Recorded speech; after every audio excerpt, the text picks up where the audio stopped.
Do you ever wake up in the morning and feel like doing nothing? Do you ever just sit at your job or at school and just wish that the day would be over? Do you ever wish that you could be as motivated or self-disciplined as all these other people that you see on social media who always seem to be accomplishing their goals? Well, there is a very simple idea that will make you motivated every single day. And no, it's not some little mindset like being grateful or waking up early. This idea is real, and millionaires and athletes and high achievers have been using it for years to accomplish their goals. And I'm going to tell you what it is by sharing with you a very inspirational story. This is Dave. Dave is an 18-year-old boy who is in his final year of high school. David had a pretty difficult life growing up, where he lived with his father and his little sister. His mother passed away of cancer from a very early age. David's father had to work very hard in order to provide for the family, and the only time David got to see him was for like 15 minutes when he picked him up from school, because soon after that he had to start his second job. David found himself wanting to hang out with the older kids at his school because he saw them as the father figure that he didn't have. But unfortunately, they would pressure him to do bad things like steal candy or steal cigarettes, and they would encourage him to skip school and party with them instead. His life was slowly heading in the wrong direction. But one night, after David had been out at a party, he came home to see two police cars in his driveway. As David walked to his house, he noticed that the main window was broken. He walked inside and saw two policemen talking to his little sister, who was crying. "Are you David?" the policeman said.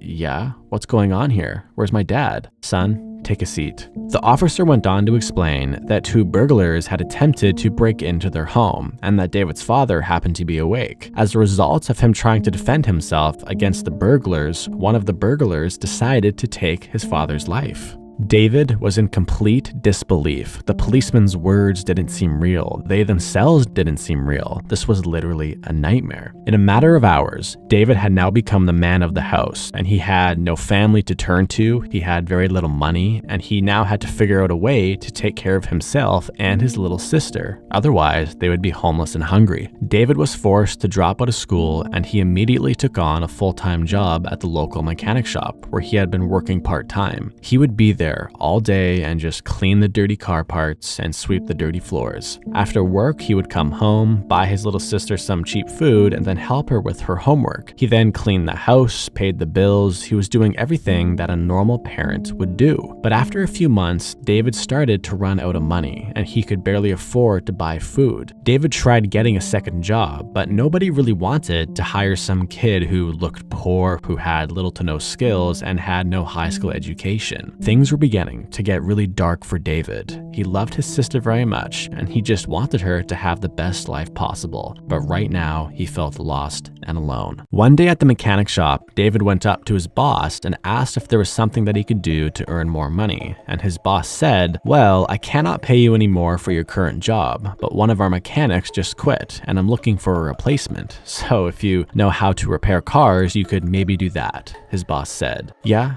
I have some experience," David said. "What, really? I was kind of kidding, to be honest. You've been working here for like 3 months and you were just telling me now that you know how to fix cars?" "Yeah, I don't know. I just thought that you didn't need a mechanic and I needed a job, so I was just doing my job," David said.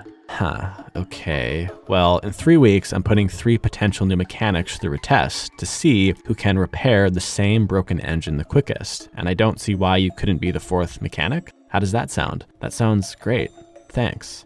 "Okay, well, if you need to brush up on your mechanic skills, you can read this book. It's basically the all-knowing guide to engine repair. And just so you know, this new job pays a lot more than your current job now." Later in the night, after his sister was all taken care of, David got out this massive book, and he thought to himself, if I can memorize every single thing in this book, maybe I can win this competition. Getting this job meant keeping himself and his little sister alive, and not getting the job meant being homeless and hungry. The stakes were very high. So for the next 3 weeks, David was glued to this book, and he read every single word 4 to 5 times, and he would close his eyes and pretend that he was putting together the parts that he was reading about, and he would visualize the problems to look out for and visualize how to solve them. Because he did not have any real car parts to practice on, he started to pay really close attention to the car parts that he would clean at his work. He would focus on the feeling of the metal in between his hands, and he would study every groove and every angle, and he would analyze where all the parts would fit together. Whenever David felt tired or he felt like he couldn't work anymore, he would just look at the hollow cupboards in his house where there was almost no food, and he would feel the cold air crawl up his spine because he could not really afford heating. But more importantly, he would look at his hungry, confused, sad little sister, who still could not really comprehend that both her mother and her father were gone. A hardship like that is not meant for a child. David had no choice. For the next 3 weeks, he barely slept, barely ate, barely drank. All he did was work. Finally, the competition day had come. David walked into the store and he saw the 3 other mechanics who all had their own tools, their own towels, their own cars. They looked very professional. "Hey kid, how are you feeling?" the boss said. "Yeah, I'm okay. If you need to use my tools to fix the engine, I'll leave them here for you." Guys, in front of you there is an engine, but there is a problem with this engine, and all of you have the exact same problem. And the first person to fix the problem and start the engine will be hired for the new job here. Does this make sense? Everybody nodded with confidence while David's heart trembled. "Okay, I will be in my office. I will come out when I hear an engine start. Start working right now." The 3 other mechanics all started to work right away. David could hear the tools clanking against the cold hard metal of the engine, and he could hear the grunts of the other men, and he could see the sweat coming down from their face. But David just looked at his engine for a moment, simply studying it. He could still see the sections in his book that talked about the most common problems in an engine, so he just slowly and systematically worked his way down the mental list. In the corner of his eye, he noticed that his boss was staring at him. As he worked on the engine, images of his little sister popped into his head. He could still remember very clearly coming home and seeing the cop cars and seeing the shock and fear on his little sister's face. She was his motivation. After some time, David had fixed a few of the basic problems and even some of the more advanced problems, but for some reason, it still would not start, and he could not really figure out why. As his hand came up to his face to wipe the sweat off his head, he noticed that his hand was really dirty, like really dirty, to the point of it being a little bit strange. He looked at where his hand was laying on the engine, and he noticed that it was on something called the fuel filter. Then instantly, he remembered a headline in his book called "Why a Clogged Fuel Filter Will Ruin Your Car." The filter is clogged. That's it. That's why it's not starting, David thought to himself. He frantically started to clean the filter, going as fast as he could. He could even feel a smile growing on his face while he was doing it, because he knew that once he did this, that the car would start. Every time that his heart would beat, the smile on his face became a little bigger and bigger. He was about to do the impossible. But then he heard it. The other mechanic's engine had started. The boss came out, shook the other mechanic's hand, and said, "Well done. Come into my office and let's have a chat. David, could you please clean everything up here?" In 5 short seconds, David's heart had shattered into pieces.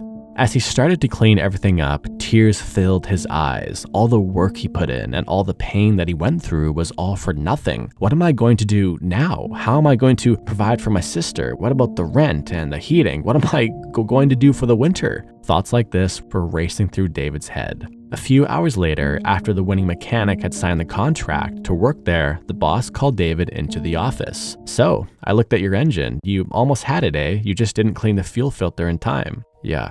Being fast is a really important trait as a mechanic. People want their cars fixed quickly. "Yeah, I get that." "You know, when you said you wanted to become the 4th mechanic here, I actually did a little bit of research into you, and I read what happened to you and your family in the newspaper, and I'm very sorry for what happened."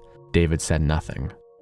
"David, I'm going to ask you a question, and I want you to be really honest with me, okay?" Okay. "Did you lie to me when you said you knew how to fix cars?" David looked down for a moment. No." His boss just stared at him. "Yes, I lied." "Okay, so I'm guessing you lied to me because you really wanted the job because of the extra money in order to take care of yourself and your little sister. Is this true?" Yes. So your solution was to just say you knew how to fix cars, and then luckily I gave you my book, and then you studied it, and then you came in here to compete against the real mechanics. Yes. Wow, that is very bold of you, and really impressive that you actually managed to fix a car engine with little to no real experience. You must be a really fast learner. Well, I was pretty familiar with all the car parts. I mean, I clean them all day, every day. And you're modest. That is a really good trait. Sir, with all due respect, why are we talking about this? I lost. I saw the other mechanic sign the contract to work here. What's there to talk about? Yes, you did technically lose, and there's no way I will hire a mechanic with little to no real experience. David looked down, his heart still in pieces. But I'm actually here to offer you something different. David perked up. I want you to be my assistant and work under me for a while. I have never seen someone learn about cars that fast before, so you must have some talent, and you certainly have the motivation to work hard due to your family situation, but you do need some guidance. Okay, what does this mean? Well, I definitely cannot pay you a full mechanic salary, but I will give you a raise to help take care of your home situation right now. Just the basics like food, heating, etc. And once you become an expert and a real mechanic, I'll start to pay you more. But there's one condition. Okay, what is it? You can never lie to me again about anything. The only reason why I'm making an exception for your past lie is because I know you just wanted to take care of your family, and I understand that.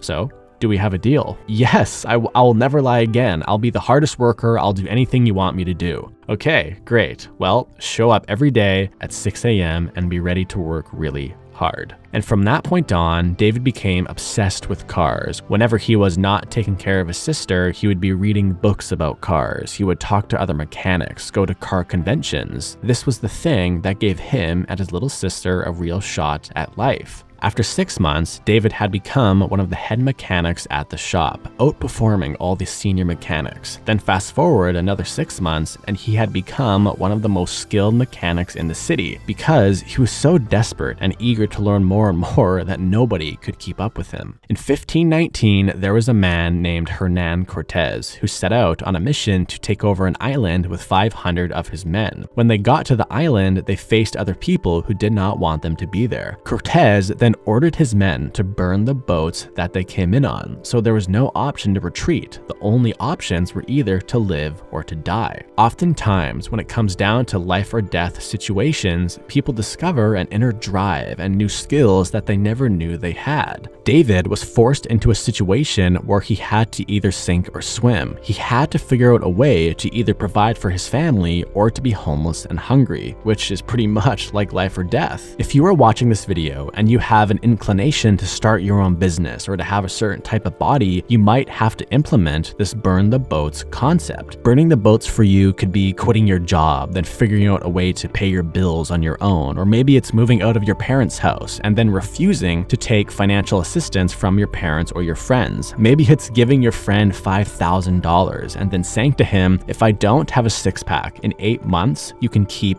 the money. Doing this will force you to figure out a way to become successful because failure is no longer an option. This strategy is not for everybody though, and you certainly need to set realistic goals and you need to be careful, but some people need to do this in order to succeed. If you want to get inspired to achieve your goals, then click the video on the screen right now. I promise that you will love the video. Thanks for watching, and I'll see you soon.